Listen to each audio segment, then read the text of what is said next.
जैन निलेश चंद्र यांच्यानंतर नितेश राणेंचं हे वादग्रस्त वक्तव्य पाहायला मिळतंय। छत्रपती शिवाजी महाराज सेक्युलर राजे नव्हते असं विधान आता नितेश राणेंनी केलंय। इतिहासावर गेल्या 5 दिवसात वादग्रस्त विधानांची ही तिसरी वेळ आहे। नमस्कार, मी राजश्री आणि तुम्ही पाहताय राजश्री अनफिल्टर्ड। मित्रांनो, सध्या महाराष्ट्रात एका विधानाची प्रचंड चर्चा सुरू आहे। मंत्री नितेश राणे म्हणतात छत्रपती शिवाजी महाराज सेक्युलर नव्हते। हे ऐकल्यावर तुमच्या मनात पहिला विचार काय आला?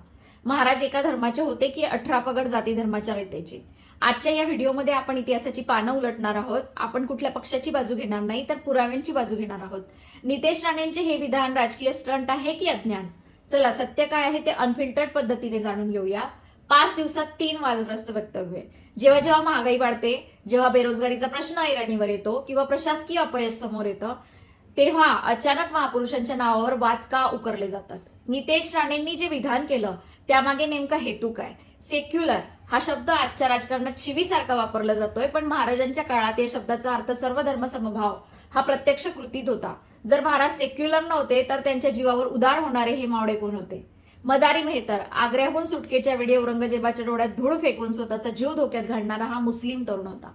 इब्राहिम खान स्वराज्याच्या तोफखान्याचा प्रमुख, ज्याच्यावर स्वराज्याच्या संरक्षणाची मोठी जबाबदारी होती। दौलत खान आणि दर्या सारंग स्वराज्याच्या आरमाराचे आधारस्तंभ। काझी हैदर महाराजांचे वकील, ज्यांनी परकीय सत्तांशी वाटाघाटी केल्या। जर महाराजांना मुस्लिमांचा द्वेष असता तर त्यांनी आपल्या सैन्यात आणि प्रशासनात इतक्या महत्वाच्या पदांवर मुस्लिमांना स्थान दिलं असतं का? उत्तर सोपं आहे। महाराजांचा लढा इस्लामशी नव्हता तर तो अन्याय करणाऱ्या प्रवृत्तीशी होता।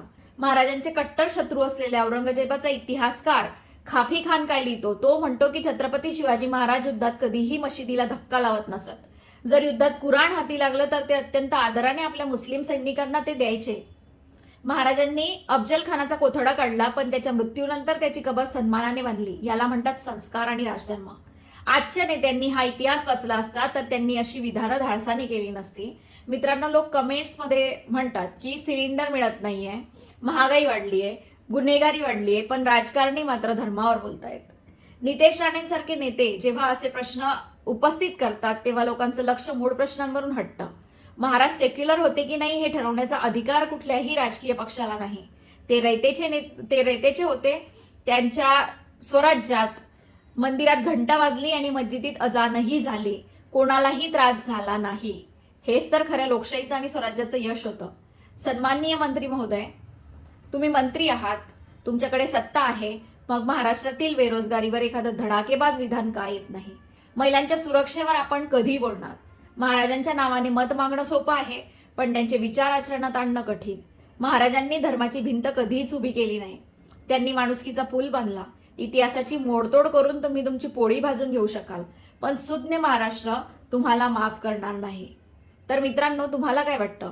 महाराजांचा इतिहास सांगताना नेत्यांनी तो संकुचित करायला हवा का? तुमचं मत कमेंटमध्ये नक्की सांगा।